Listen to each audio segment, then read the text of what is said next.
Mais est-ce qu'on partirait pas sur un petit épisode thread d'horreur spécial paranormal, les amis? Non, je plaisante, en fait on a une seule histoire, on va parler de maison hantée. Et franchement, le témoignage de Pierre et de Marion qui va suivre, il fait juste froid dans le dos. Franchement, cet épisode, il risque juste d'être explosif. Mais j'en dis pas plus. Mais avant tout ça, comme à notre habitude, avant de démarrer la première des 3 histoires du jour, je voudrais vous poser justement une question. Est-ce que vous, de votre côté, vous avez déjà vécu des choses paranormales? Et d'ailleurs, que ce soit dans votre maison ou ailleurs. Bref, je dis ça, je dis rien, mais il se peut que je contacte l'un d'entre vous par la suite pour qu'on fasse une vidéo sur ce thème-là, en mode témoignage. Donc dites-moi en commentaire si vous avez déjà vu ou été témoin de ce genre de choses. Moi, j'ai jamais rien vu, donc je suis assez curieux de vos témoignages sur du paranormal. Sur ce, on démarre la première histoire maintenant. Pour cette première histoire, on va donc suivre Pierre et Marion. Ils ont 28 ans tous les deux et vivent ensemble dans un appartement en Bretagne. Coucou les Bretons. Pierre et Marion expliquent qu'ils sont des parents à l'époque d'un petit bébé de 6 mois du nom de Léa. Pierre indique dans son thread qu'il est commercial et donc il est assez souvent en déplacement. Et avec Marion, ensemble, ils ont décidé de devenir propriétaires et d'acheter une maison pour élever leur fille, au calme à la campagne. Et après plusieurs semaines de recherche, Marion a un coup de cœur pour une maison située dans un petit village assez sympathique. C'est une maison qui date des années 1930 et franchement, Pierre et Marion expliquent que le prix est vraiment très attractif pour le secteur, mais genre vraiment attractif, à tel point qu'ils pensent même au début que c'est une arnaque. Nos deux amoureux vont alors visiter la maison et franchement, ils sont agréablement surpris. Ils vérifient partout, ils cherchent le petit truc qui justifierait le prix aussi bas de cette maison, mais non, ils trouvent rien, tout est vraiment parfait. Et l'agent immobilier, quand on lui demande pourquoi le prix est si bas, il explique qu'en 10 ans de métier, il a vu passer cette maison 4 fois et que souvent les personnes partent de la maison pour prendre encore plus grand. Il va pas tant donner d'indications que ça. En même temps, il veut vendre sa maison, prendre sa commission, donc il va forcément pas trouver une excuse pour que Marion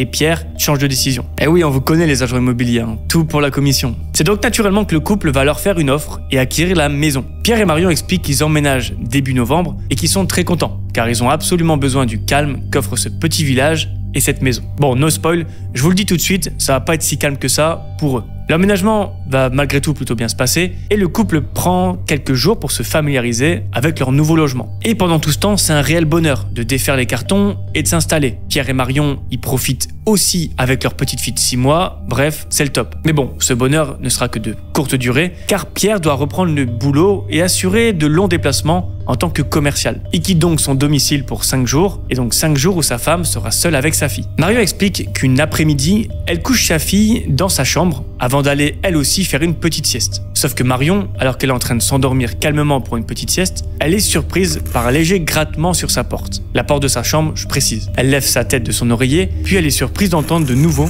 ce grattement couplé à des petits chuchotements, comme si une personne chuchotait dans le couloir. Marion, elle a peur, mais elle pense en priorité à sa fille. Et s'il y a quelqu'un dans la maison, elle veut intervenir vite pour protéger sa fille, ce qui est normal. Elle ouvre donc sa porte, mais rien, il n'y a personne qui est derrière la porte en train de gratter. Cependant, alors qu'elle avance dans le couloir pour rejoindre sa fille, elle est parcourue par une sorte de vent glacial qui lui parcourt tout le corps. Alors vous savez, c'est ce moment où vous avez des frissons partout sur votre corps. Mis à part ça, elle voit que sa fille dort bien et que tout est ok. Donc elle repart dans le couloir, puis vers sa chambre. Et même si elle a un sentiment de malaise, elle dit que ça passera et puis c'est tout. De toute façon, elle n'a pas vraiment d'autre choix. Elle finit par faire sa petite sieste et c'est tout. La journée va se passer normalement sans souci. On arrive maintenant au lendemain. Et je le rappelle, cela fait que quelques semaines que Pierre et Marion ont emménagé dans cette nouvelle maison de campagne. Le lendemain, du coup, de nouvelles choses étranges vont s'enchaîner. En effet, alors que Marion est en train de cuisiner pour elle et sa fille, elle entend des nouveaux grattements et des sortes de murmures provenant cette fois-ci de la cave. Marion colle son oreille à la porte de la cave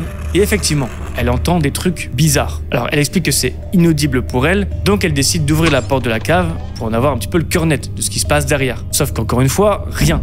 Le bruit de murmure s'arrête immédiatement où la porte de la cave s'ouvre. Le bruit de murmure s'arrête directement ici. Marion va alors s'avancer dans la cave et va petit à petit se sentir oppressée dans celle-ci. Elle ne sait pas expliquer comment ni pourquoi, mais elle se sent observée. Et comme si, dans cette toute petite cave, ils étaient vraiment des dizaines et des dizaines qui s'étaient entassés l'un sur l'autre. Du coup, Marion, elle se sent vraiment pas bien là-dedans, elle se sent vraiment étriquée, et elle décide de remonter, et de ne plus retourner dans cette cave, sauf qu'en remontant, elle va voir de nombreuses coupes, de nombreuses griffes sur les poutres du plafond. Plafond qui a seulement 2 mètres de hauteur, donc c'est vraiment pas très haut. Elle va aussi remarquer les mêmes traces sur le derrière de la porte de la cave. Des griffes d'humains, des griffes humaines, pour elle qui fait extrêmement froid dans le dos. Et ça va pas s'arrêter là. Plusieurs jours plus tard, Pierre revient à la maison. Et étrangement, pendant tout le week-end, il se passera rien pendant que Pierre est là. Ce qui fait passer malheureusement Marion un peu pour une folle. Lorsqu'elle entend les grattements sur les portes ainsi que les murmures, et en fait c'est bizarre, il n'y a que elle qui entend tout ça. Et quand Pierre est là, il se passe rien. Enfin, je dis surtout passer pour une folle, le mot je sais qu'il est dur, mais c'est surtout que son mari Pierre devait entre guillemets pas faire assez attention aux remarques de sa femme. Car l'histoire va continuer et chaque semaine,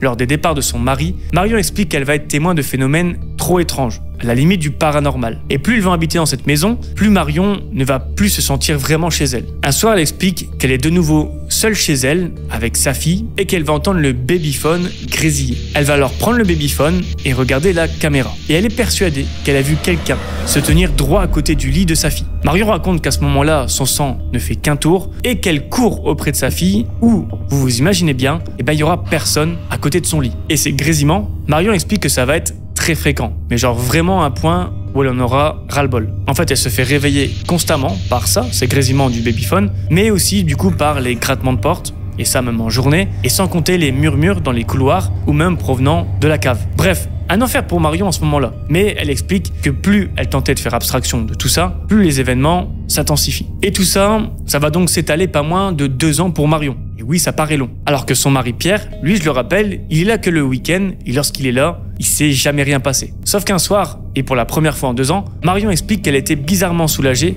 quand Pierre a aussi été témoin d'un phénomène paranormal. Pierre explique qu'un samedi soir, alors qu'il débarrassait la cuisine, il était seul en bas. Sa femme étant partie se coucher, il en a profité pour faire un peu de ménage avant de se poser devant la télé. Il explique que c'est la première fois en 2 ans, effectivement, qu'il s'est retrouvé seul dans le salon, pendant que sa femme et sa fille étaient à l'étage. Et ce soir-là, Pierre va entendre pour la première fois des chuchotements provenant de la cuisine, là où il y a la porte de la cave. Il va donc aller dans la cuisine et entendre des chuchotements, de plus en plus forts provenant de la cave. Et tout comme Marion au début de leur emménagement, il va alors rentrer dans cette cave et ressentir cette fois-ci un sentiment d'étouffement. Il explique qu'il va faire le tour de cette cave et que ce sentiment de mal-être va être si fort qu'il en sortira assez vite. Mais tout comme Marion, il va remarquer les griffes, les griffures sur la poutre, au plafond, ainsi que derrière la porte de la cave. Il va donc sortir de la cave, mais en sortant, il va alors entendre une chose qui va le surprendre.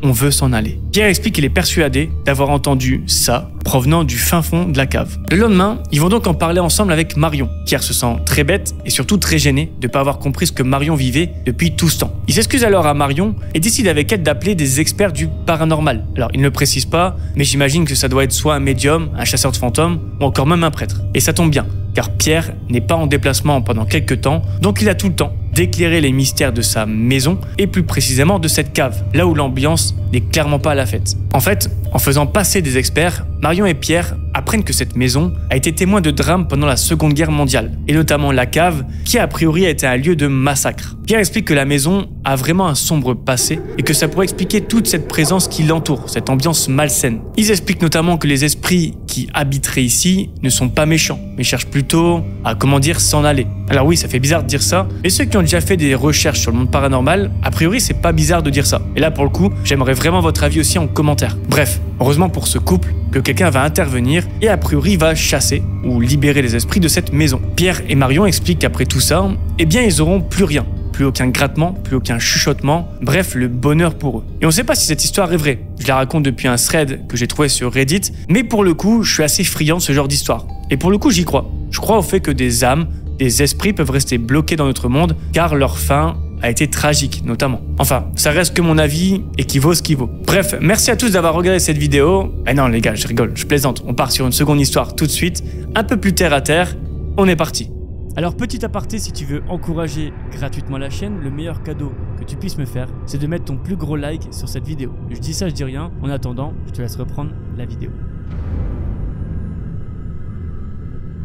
Pour cette seconde histoire, on va aborder le cas de Matteo. Matteo, c'est un jeune homme de 23 ans qui vit seul dans sa nouvelle maison qu'il loue depuis tout juste 6 mois. Matteo explique qu'il vit pas très loin de chez ses parents, et ce qui est plutôt cool, car ça lui permet d'inviter régulièrement son petit frère de 19 ans chez lui. Matteo raconte qu'ils sont plutôt proches, et que du coup, c'est régulièrement qu'ils se font des soirées entre frérots. Et l'histoire que je vais vous raconter se déroule à la fin d'une journée quelconque de travail pour Matteo. Il rentre chez lui, comme tout le monde après une grosse journée de travail, puis il se gare devant chez lui, dans sa rue. Et dans sa rue, il voit personne. Sauf qu'à peine il a le temps de sortir de sa voiture, qu'il peut observer une personne juste devant chez lui. Et truc trop étrange, pour Matteo, c'est qu'il n'y avait vraiment personne dans sa rue. Donc bizarre de voir quelqu'un juste devant chez lui à ce moment-là. Matteo avance jusqu'à sa porte, menant directement à son jardin, et il constate que celle-ci est ouverte. Et pour expliquer davantage, parce que ça peut paraître flou pour vous, faut imaginer la rue de Matteo comme une rue à sens unique, et il y a des maisons à droite et à gauche. Et lui, sa maison, c'est une semi-individuelle, avec une porte sur le côté qui donne directement accès à son jardin. Maintenant que tout ça est dit, revenons à son histoire. Alors qu'il est rentré chez lui, il tombe sur justement cette porte donnant accès au jardin qui est tout simplement ouverte. Et truc étrange, c'est qu'il remarque que sa poignée ne fonctionne plus. Et ça c'est étrange, car il n'a pas souvenir que celle-ci était cassée. Même s'il précise qu'il doute de lui car il n'a jamais utilisé cette porte auparavant. Donc en soi, il n'est pas sûr non plus. Bref, il va fermer la porte avec un loquet. Et Matteo indique que ça fait l'affaire et tant mieux. Matteo rentre donc chez lui, se repose un petit peu, puis part chercher son frère, qui je le rappelle, habite encore chez ses parents à quelques minutes de chez lui. Ils vont ensemble chercher un petit McDo, puis ils rentrent déguster tout ça chez eux. Alors je suis désolé, mais ça me donne trop faim, et si vous regardez cette vidéo passé 23h, courage, car McDo est fermé. Les deux frères avalent leur McDo, puis se font une soirée jeux vidéo. Alors c'est des geeks assumés comme le dit Matteo, mais moi, ça me plaît ce genre de soirée. Bref, la partie se lance, et quelques minutes plus tard, Matteo est persuadé d'entendre un bruit dehors, comme si quelque chose claquait. Il n'y prête alors pas attention, sauf que ça va recommencer une seconde fois. Et cette fois-ci, il est sûr, il a bel et bien eu un bruit étrange provenant de dehors. Matteo demande alors à son frère s'il a entendu le bruit, sauf que celui-ci ne le prend pas au sérieux. Il pense tout bonnement que c'est une stratégie de la part de Matteo pour le déconcentrer et gagner la partie. Matteo va tout de même aller checker à travers les fenêtres pour voir s'il voit quelque chose dehors. Il ne va alors rien voir et décide donc de sortir pour voir dans le jardin. Et là, il va voir de nouveau la porte sur le côté de sa maison qui est ouverte. Alors dans le noir, il va s'approcher et éclairer avec son téléphone portable. Et problème, c'est que le loquet qui servait justement à fermer la porte, parce que la poignée était cassée, ce loquet il est aussi cassé. Et bizarre pour Matteo, car même s'il y a un peu de vent dehors, il explique que le loquet n'aurait pas dû céder comme ça. Bon là, ça commence à faire beaucoup pour Matteo, qui décide de rentrer et d'en parler à son frère. Et vous savez, dans ces moments-là, quand vous êtes deux, l'ambiance est beaucoup moins effrayante que si vous étiez tout seul. Et ça, Matteo le dit dans son thread. Il dit que tout seul, il aurait flippé un peu, alors que là, avec son frère, il se dit allez, on verra ça demain tranquillement. Après tout, c'est juste le loquet qui a éclaté. C'est pas grave. Encore une fois, je pense que Matteo n'a pas assez regardé ce thread d'horreur pour pas se méfier comme ça. Bon, et tout ça ne va pas s'arrêter là. Plusieurs dizaines de minutes plus tard, Matteo et son frère ont été surpris par une forte lumière. Et cette lumière, c'est celle de l'entrée, qui s'est déclenchée automatiquement. Alors juste devant sa porte. Et en se déclenchant, ça a laissé de la lumière rentrer dans leur salon. Sauf qu'il faut savoir que cette lumière, elle se déclenche uniquement quand quelqu'un se met face à la porte la nuit, quand il fait noir. Donc tous les deux mettent le jeu en pause, puis partent en direction de la porte d'entrée, pour voir s'il y a bien quelqu'un. Même si tous les deux espèrent que c'est un chat qui est passé par là et qui a déclenché tout bonnement la lumière. Matteo va alors regarder à travers l'œillet de la porte. Et quand il va y mettre son œil, il va découvrir une personne statique devant la porte d'entrée. Une personne qui a la tête baissée et qui regarde probablement en direction de la poignée. Matteo est figé de voir ça et fait un geste à son frère pour dire de pas bouger ni faire de bruit. Après plusieurs secondes, voire minutes, à rester planté là, Matteo va de nouveau regarder dans l'œillet. Et là, heureusement, il n'y aura plus personne. Les deux frères vont alors s'empresser de regarder à travers la fenêtre de leur salon, mais rien. Il n'y a plus personne devant chez Matteo. L'ambiance de la soirée n'est alors plus trop à la fête pour nos deux frères qui vont alors décider d'écourter tout ça et d'aller se coucher. Et c'est à ce moment-là que Matteo et son frère vont vivre l'impensable. Enfin, surtout Matteo. Matteo, en fait, va être réveillé par son frère en pleine nuit. Et Matteo explique qu'il voit son frère debout à côté de son armoire à quelques mètres de lui. Matteo ne comprend pas pourquoi son frère reste là figé à côté de l'armoire à le regarder en plein milieu de la nuit. Elle lui dit alors vas-y frérot, reste pas là, va dormir. Sauf que pas de réponse. Matteo a alors le réflexe de tourner sa tête en direction du matelas où normalement son frère est supposé dormir, sauf que son frère est bien là, en train de dormir sur son matelas. Et vous savez ce que ça signifie? Que cette personne debout à côté de l'armoire, en fait c'est pas son frère mais un putain d'inconnu. Matteo pousse alors un énorme cri, puis prend la première chose qui lui passe sous la main pour l'envoyer en direction de la personne présente dans la chambre. Et coup de chance, ce sera la chaussure de son frère qu'il va envoyer en direction de cette personne qui va alors prendre la fuite. La personne va alors donc s'enfuir et descendre les escaliers, pendant que Matteo et son frère, qui viennent de se réveiller un peu brutalement face à un inconnu, vont rester là, figés plusieurs secondes, dans le calme total. Ils vont entendre un bruit qui va les soulager à jamais.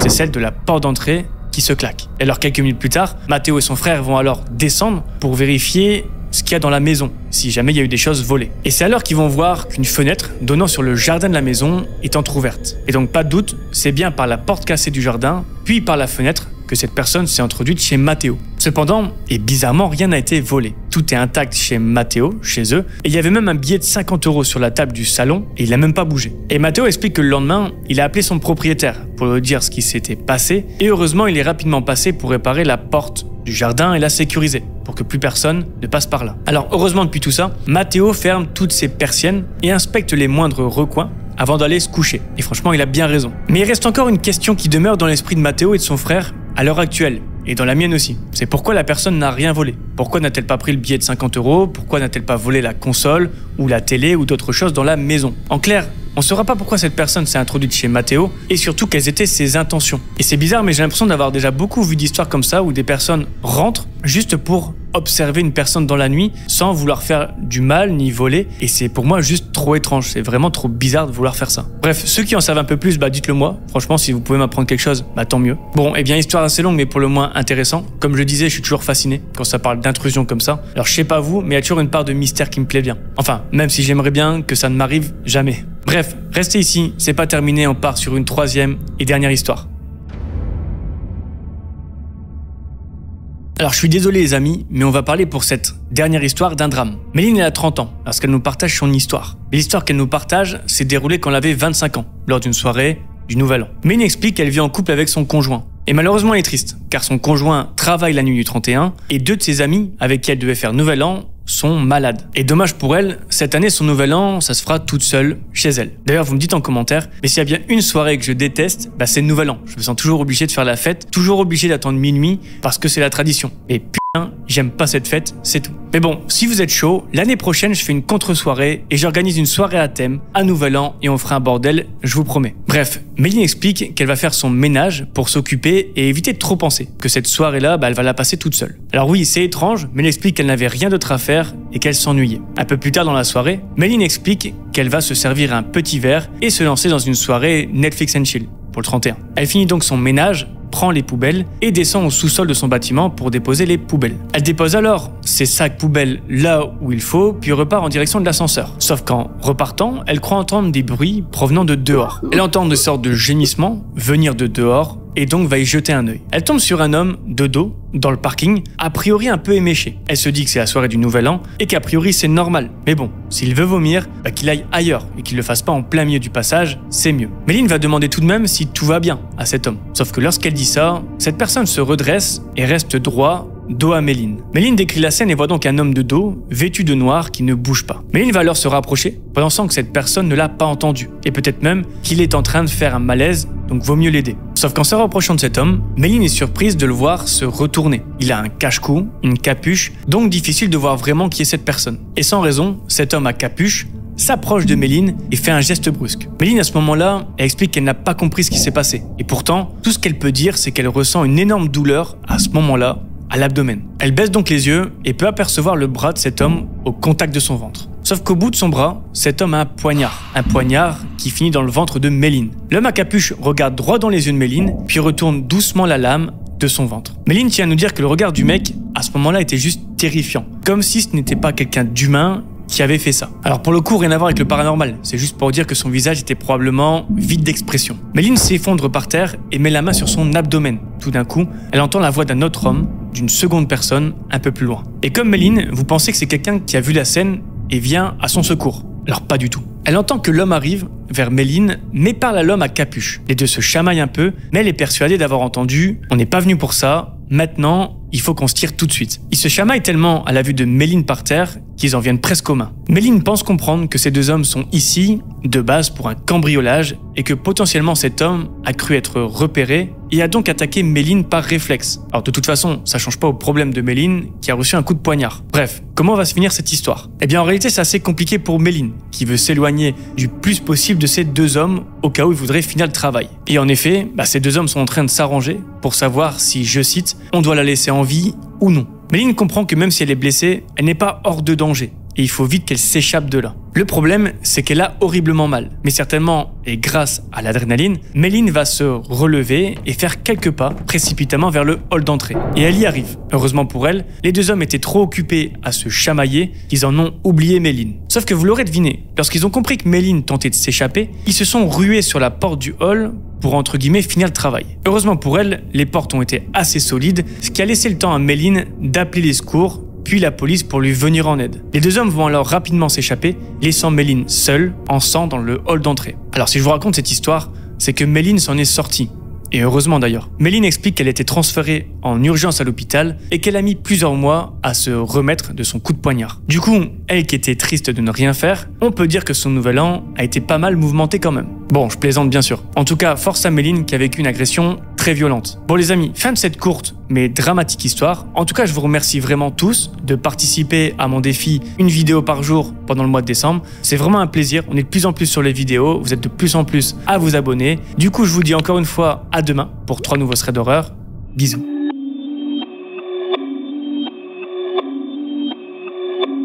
Perfect.